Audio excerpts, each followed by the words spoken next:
ಇರ್ತದೆ, ತಾವೇನೇನು ಯಾವ ಕಾರ್ಯಕ್ರಮ ಬಂದಿದ್ರಿ, ತಮ್ದು ಏನೇನು ಅಲ್ಲಿ ಕೆಲಸಗಳು ಇರ್ತಾವ ಅಂತ ಎಲ್ಲನೂ ಇಂಟಿಮೇಷನ್ ಕೊಟ್ಟು ಕಳಿಸಿದ್ದೀನಿ ಸರ್. ಅದ್ರ ಜೊತೆಗೆ ಅವ್ರ ಜೊತೆ ಮಾತಾಡಿರ್ತಕ್ಕಂಥ ಕಾಲ್ ರೆಕಾರ್ಡ್ ಆಗಿರ್ಬೋದು, ವಾಯ್ಸ್ ನೋಟ್ಸ್ ಆಗಿರ್ಬೋದು, ಪ್ರತಿಯೊಂದು ದಾಖಲಾತಿಗಳು ನನ್ನ ಹತ್ರ ಇದೆ ಸರ್.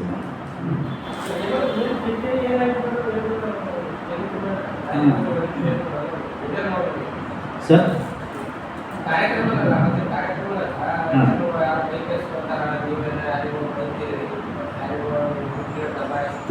ಮೈಕ್ ಕಸ್ಕೊಂಡಿದ್ದು ಅವ್ರ ಅಭಿಮಾನಿಗಳು ಸರ್. ಅದರಲ್ಲಿ ನಾನು ಮುಗಿದ್ದು ನಾನೇ ಸರ್. ಏನಕ್ಕಂದ್ರೆ ಸ್ಟೇಜ್ ಮೇಲೆ ಬಂದು ಕೈ ಜಗ್ತಿದ್ದಾರೆ ಸರ್.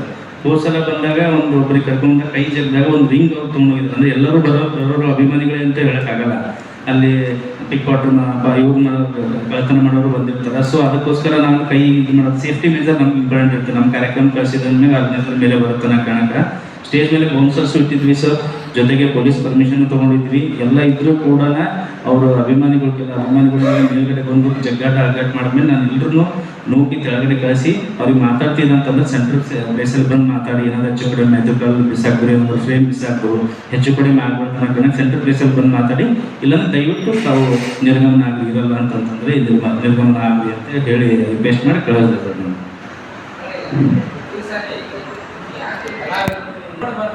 ಏನಾಗಿದೆ ಗೊತ್ತು ಸರ್, ಈಗ ಪರಿಸ್ಥಿತಿ ಸದ್ಯಕ್ಕೆ ಇರತಕ್ಕಂಥ ಪರಿಸ್ಥಿತಿ ಹೆಂಗಾಗಿದೆ ಅಂದರೆ, ನಾವು ಒಂದು ಒಳ್ಳೆ ಸಾಂಸ್ಕೃತಿಕ ಕಾರ್ಯಕ್ರಮಕ್ಕೆ ಒಬ್ಬರು ಏನೋ ಫಂಕ್ಷನ್ ಆಫ್ ಅಟ್ರಾಕ್ಷನ್ ಇರಲೇಬೇಕನ್ನೋ ಕಾರಣಕ್ಕೆ ಹೋದ್ಸಲ ಕರೆಸಿದ ಸಿಂಗರ್ ಕರೆಸಿದ್ದೆ ಸರ್. ರಾಜೇಶ್ ಕೃಷ್ಣನ್ ಅವ್ರು ಬಂದಿದ್ರು.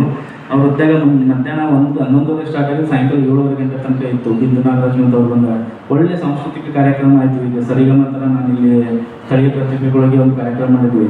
ಅಂದರೆ ಈಗ ನಾವು ಇಲ್ಲಿನ ತೊಗೊಂಡು ನಾವು ಏನು ಮಾಡ್ಬೋದು ಆ ಥರ ಕಾರ್ಯಕ್ರಮ ಮಾಡ್ಬೋದು ಸರ್. ಬಟ್ ಅಲ್ಲಿನಿಂದ ಒಂದು ಕಲಾವಿದರು ಬಂದಾಗ ಒಂದು ಬೇರೆ ಥರನೇ ಒಂದು ಸಾಂಸ್ಕೃತಿಕ ವೈಭವ ಇರ್ತದೆ ಅನ್ನೋ ಕಾರಣಕ್ಕೆ ನಾನು ಪ್ರತಿ ವರ್ಷನೂ ಹಮ್ಮಿಕೊಟ್ಟಿದ್ದೆ. ಪ್ರತಿ ವರ್ಷನೂ ಈ ಥರ ನನಗೇನೂ ತೊಂದರೆ ಆಗಿರಲಿಲ್ಲ.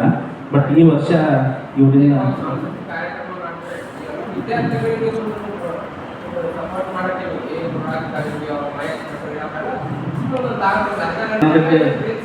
ಅದಕ್ಕೂ ವಿದ್ಯಾರ್ಥಿ ರತ್ನ ಪ್ರಶಸ್ತಿ ಇದು ಮಾಡುವವರಿಗೆ ಅವ್ರನ್ನೂ ಸ್ಪೀಚ್ ಕೊಡೋಕೆ ಅವ್ರಿಗೂ ಕರೆಸಿದ್ವಿ. ಬಟ್ ಈ ಕಾರ್ಯಕ್ರಮ ಈ ಥರ ಆಗಿದ್ದೆ ಅಂತ ಎಲ್ಲನೂ ಅಲ್ಲಿಂದ ಸನ್ಮಾನ ಮುಗಿಸಿ ಕಾರ್ಯಕ್ರಮ ಮಂಡಪ್ ಮಾಡ್ತೀವಿ ಸರ್.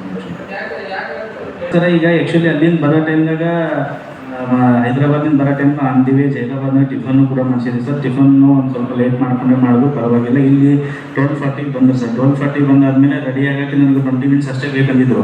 ಬಟ್ ಲೇಡೀಸ್ ಅಂದಮೇಲೆ ಹೆಚ್ಚು ಕಡಿಮೆ ರೆಡಿ ಆಗೋಕ್ಕೆ ಟೈಮ್ ಆಗ್ತಂತಂದ್ವಿ. ಎಲ್ಲ ವೇದಿಕೆ ಮೇಲೆ ಜನನೂ ಬಂದಿದ್ರು ಮತ್ತು ಅತಿಥಿಗಳು ಬಂದಾಗ ಸಹಿತ 1 ಅವರ್ 10 ನಿಮಿಷ ಕಾಯಿಸಿ 1:40 ಬಂದು 2-5 ನಿಮಿಷಕ್ಕೆ ವಾಪಸ್ ಹೋಗ್ತೀನಿ ಅಂತೇಳಿ 1:50 ಬಂದು 2-5 ನಿಮಿಷ ಒಳಗಡೆ ಹೋಗ್ತೀನಿ ಅಂತೇಳಿ ವಾಪಸ್ ನಿಂತ್ಬಿಟ್ಟು ಸರ್. ನನಗೆ ಏನಕ್ಕೆ ಅಂತೇಳಿದ್ರೆ ಫ್ಲೈಟ್ ಟಿಕೆಟ್ ಲೇಟ್ ಆಗುತ್ತೆ, ನಾನು ರೆಸ್ಟ್ ಮಾಡಬೇಕು. ನೆಕ್ಸ್ಟ್ ಡೇ ಚಿತ್ತಾರ ಅವಾರ್ಡ್ಸ್ ಇದೆ, ಅದು ಇದೆ.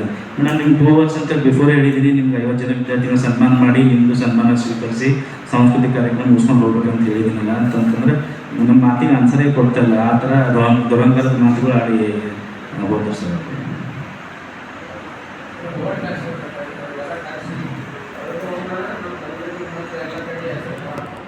ಇಲ್ಲ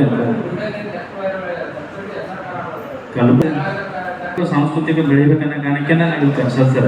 ಕಲಬುರಗಿ ಮೋಟಿವೇಶನಲ್ ಸ್ಪೀಕರ್ ಕರ್ಸಿದ್ದೀನಿ ಸರ್, ಸಿಂಗರ್ಸು ಕರ್ಸಿದ್ದೀನಿ, ಇವರಿಗೂ ಕರ್ಸಿದ್ದೀನಿ. ಪ್ರತಿ ಸಲ ವಿಭಿನ್ನ ರೀತಿಗಳು ಇರಲಿ ಅಂತೇಳಿ ಅನ್ನೋ ಕಾರಣಕ್ಕೆ ನಾನು ಮಾಡಿದ್ದೆ. ಬಟ್ ಇದು ಒಳ್ಳೇದಾದಾಗ ಎಲ್ಲರೂ ಖುಷಿ ಪಡ್ತಾರೆ ಸರ್. ಮೊನ್ನೆ ಆ್ಯಕ್ಚುಲಿ ಒಳ್ಳೆ ಕಾರ್ಯಕ್ರಮದ ನವಂಬರಲ್ಲಿ ಎಲ್ಲರೂ ಖುಷಿ ಬರ್ತಿದ್ದಾರಲ್ಲ. ಹಾಂ ನಮ್ದೇನಂತ ಸರ್ ವೇದಿಕೆ ಕಾರ್ಯಕ್ರಮದಿಂದ ಒಂದು ಕಾರ್ಯಕ್ರಮ ಹಮ್ಮಿಕೊಂಡಿದ್ದು 23ನೇ ತಾರೀಕು. ಅವತ್ತು ಬಿಗ್ ಬಾಸ್ ಖ್ಯಾತಿಯ ಕಾವ್ಯ ಅವರು ನಮ್ಮ ಕಲಬುರಗಿಗೆ ಆಗಮ ಬೆಳೆಸ್ಕೊಂಡಿದ್ರು. ಅಲ್ಲಿ ಕಾರ್ಯಕ್ರಮದ ವೇದಿಕೆ ಮೇಲೆ ನಾವು ಕೂಡ ಉಪಸ್ಥಿತರಿದ್ವಿ. ಅಲ್ಲಿ ಆಗಿರೋದು ಸಮಸ್ಯೆ ಏನಂತಂದರೆ, ಬೇರೆಯವರು ಯಾವ ಥರ ತಿಳ್ಕೊಂಡಿದ್ದಾರೆ ಗೊತ್ತಿಲ್ಲ. ಅವ್ರು ಬರೋ ಟೈಮು ಮಿಸ್ ಆಯಿತು. ಅವ್ರು ಕೊಟ್ಟಿರೋ ಟೈಮು ಅಲ್ಲಿ ಯಾವುದೂ ಸರಿಯಾಗಿರಲಿಲ್ಲ. ಕೊಟ್ಟಿರೋ ಟೈಮ್ 2 ಗಂಟೆ ಇರ್ತೀನಿ ಅಂತ ನಮ್ಮ ಕಾರ್ಯಕ್ರಮ ಆಯೋಜಕರಿಗೆ ಅವ್ರು ಮಾತು ಕೊಟ್ಟಿದ್ರು. ಬಟ್ ಅವರು ಹೋಗೋ ಬರೋ ಖರ್ಚಾಗಿರ್ಬೋದು, ಅವ್ರು ತೊಗೊಂಡಿರೋ ಸಂಭಾವನೆ ಬಗ್ಗೆ ನಾನು ಮಾತಾಡೋಕ್ಕೆ ಬಂದಿಲ್ಲ. ಬಟ್ ಒಬ್ಬರು ಯಾವುದೇ ಒಬ್ಬ ಕಲಾವಿದ ಬೆಳಿಬೇಕಂತಂದರೆ ಒಬ್ಬರು ಕಲಾವಿದರು ಪ್ರೇಕ್ಷಕರು ನೋಡಿ ಗುರುತಿಸಿದ್ಮೇಲೆ ಬೆಳವಣಿಗೆ ಆಗುತ್ತೆ. ಕರ್ನಾಟಕ ರಾಜ್ಯಾದ್ಯಂತ ಆಗಿರ್ಬೋದು, ಬೇರೆ ರಾಜ್ಯಗಳಲ್ಲೂ ಆಗಿರ್ಬೋದು. ಬಟ್ ಆ ಫ್ಯಾನ್ಸ್ಗಳಿಗೆ, ಆ ಒಂದು ಕಲಾ ಪೋಷಕರಿಗೆ ಅವರು ಎಷ್ಟು ಗೌರವ ಕೊಡ್ತಾರೆ ಅನ್ನೋದು ಒಂದು ಮುಖ್ಯ.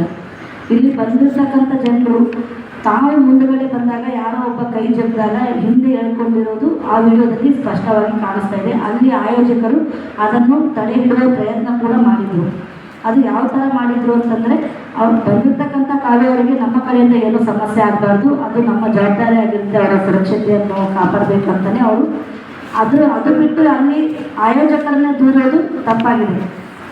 ಎಲ್ಲ ಬಿಟ್ಟು ಏನು ಹೇಳಬೇಕಂತ ಹೇಳ್ತಾ ಇದ್ದಂದರೆ, ಆ ವೇದಿಕೆ ಮೇಲೆ ತುಂಬ ದೊಡ್ಡ ದೊಡ್ಡ ಗಣ್ಯ ವ್ಯಕ್ತಿಗಳಿದ್ರು. ಆ ಗಣ್ಯ ವ್ಯಕ್ತಿಗಳಿಗೆ ಕಾವ್ಯವರು ಕ್ಷಮೆ ಯಾಚಿಸಬೇಕು, ಮತ್ತು ಆಯೋಜಕರಿಗೂ ಕೂಡ ಕ್ಷಮೆ ಯಾಚಿಸಬೇಕು. ಆಯೋಜಕರಿಗೆ ಅವರು ಏಕವಚನದಲ್ಲಿ ಮಾತಾಡಿದ್ದಾರೆ, ಅದು ನಮ್ಮ ಹತ್ರ ಇದೆ. ಬಟ್ ಮುಂದಿನ ದಿನಗಳಲ್ಲಿ ಅವರು ಏನಾದರೂ ಕ್ಷಮೆ ಯಾಚಿಸಲಿಲ್ಲ ಅಂತಂದರೆ ನಾವು ಕರ್ನಾಟಕ ಚಲನಚಿತ್ರೋತ್ಸವ ವಾಣಿಜ್ಯ ಮಂಡಳಿಯಿಂದ ನಾವು ಒಂದು ಹೋರಾಟವನ್ನು ಹಾಕ್ಕೊಳ್ಳುವಂಥ ಪರಿಸ್ಥಿತಿ ಬರುತ್ತೆ.